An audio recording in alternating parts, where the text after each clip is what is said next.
Olá, boa noite. Começa agora o Giro Veja com os destaques da terça-feira. Desde que foi arrastado para o centro do Petrolão, o presidente da Câmara, Eduardo Cunha, tem sido alvo da fúria de aliados do governo e do próprio Palácio do Planalto, que sempre sonhou em vê-lo mergulhado no lamaçal da Lava Jato. Os aliados, aliás, chegaram a propor que Cunha participasse de uma acareação com o lobista Júlio Camargo, um dos delatores do esquema. Ele disse que topa, que é bom, mas, paralelamente, um outro deputado, André Moura, esse escudeiro de Eduardo Cunha, apresentou requerimentos na CPI da Petrobras nesta terça-feira. Também são pedidos de acareações entre os ministros Aloysio Mercadante e Edinho Silva com o empreiteiro Ricardo Pessoa, da UTC, e entre a presidente Dilma Rousseff e o doleiro Alberto Youssef. Será que eles topam? A Marcela Matos acompanhou o dia na Câmara dos Deputados. Fala, Marcela. Silvio, mais uma ação para constranger o governo foi colocada em prática após a articulação do presidente da Câmara, Eduardo Cunha. Ontem, ele defendeu que a presidente Dilma Rousseff e seus ministros Aloysio Mercadante e Edinho Silva fizessem uma acareação com delatores que citaram seus nomes nas investigações do esquema de corrupção na Petrobras.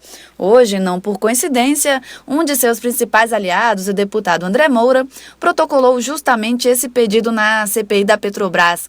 Eu conversei com André Moura e ele disse que esses pedidos não são uma provocação, mas apenas uma oportunidade de esclarecer todos esses fatos. Mas a verdade, Silvio, é que Cunha está realmente irritado por ser investigado no esquema de corrupção na Petrobras e por achar que há alguma interferência do governo nas investigações. E assim, ele tenta arrastar o Planalto também para os holofotes. Lembrando que já na semana passada, ele chegou a dizer que há um bando de aloprados no Palácio e que eles devem ser investigados. Obrigado, Marcela. O Gabriel Castro tem um resumo da movimentação do Eduardo Cunha agora nos tribunais. O deputado teve uma rápida reunião com o presidente do Supremo Tribunal Federal, Ricardo Lewandowski. Fala, Gabriel. Olá, Silvio. O presidente da Câmara, Eduardo Cunha, se reuniu hoje com o presidente do STF, Ricardo Lewandowski, para pedir agilidade na análise do requerimento de anulação do depoimento em que o lobista Júlio Camargo admite ter pago propina ao PMDBista.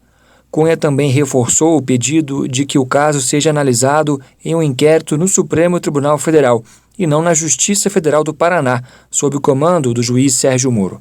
Para a defesa do presidente da Câmara, Moro ultrapassou suas prerrogativas ao colher o depoimento de Júlio Camargo, uma testemunha que acusa diretamente um detentor de foro privilegiado.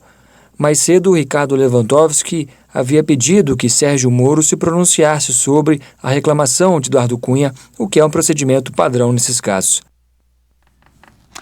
Muito bem, ainda na Lava Jato, o juiz Sérgio Moro quer explicações de Marcelo Odebrecht pelas mensagens cifradas encontradas em seu celular. Felipe Frazão. Silvio, a revelação pela Polícia Federal de anotações encontradas no celular do empreiteiro Marcelo Odebrecht causou uma reação imediata do juiz da Operação Lava Jato, Sérgio Moro.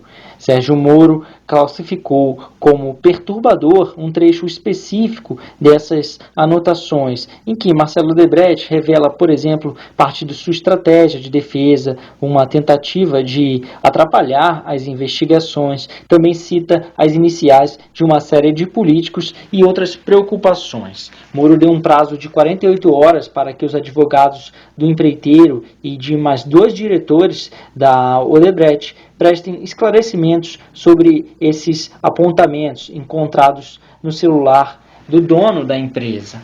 Para Moro, o trecho mais perturbador é uma tentativa de usar dissidentes de dentro da Polícia Federal para anular a investigação. E terça-feira é dia da coluna Veja Mercados aqui no Giro Veja com Geraldo Samoro. O assunto de hoje, o rombo fiscal. Vamos ouvir. Boa tarde, Silvio. O nosso assunto de hoje é o tamanho do desafio fiscal brasileiro, o tamanho do rombo das contas públicas.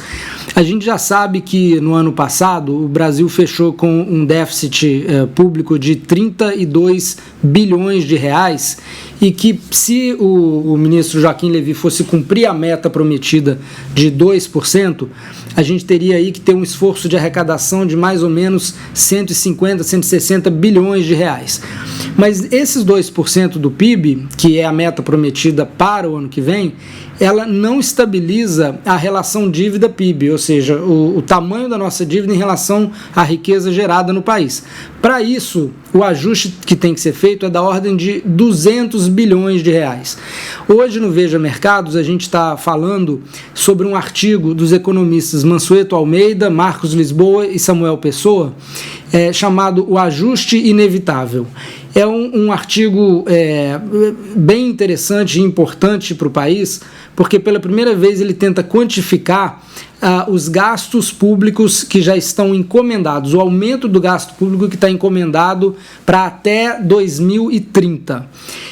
De acordo com os economistas que fizeram as contas de gastos já encomendados com a saúde, com a educação e com a previdência, quando a gente chegar em 2030 e olhar para trás, o gasto público brasileiro anualmente estará em 300 bilhões de reais a mais do que está hoje. Ou seja, a gente precisa de levantar aqueles 200 bilhões que eu falei antes para poder pelo menos estabilizar a relação dívida-PIB e mais 300 bilhões nos próximos 15 anos para simplesmente fazer frente aos compromissos do Estado. Isso claramente é insustentável. O governo teria que aumentar impostos várias vezes nos próximos 15 anos, sufocando ainda mais o setor produtivo. Pela conta dos economistas, Silvio, para você ter uma ideia, para fazer frente a esse aumento de gastos que já está contratado, seria necessário que os próximos governos, a cada 4 anos, criassem uma CPMF.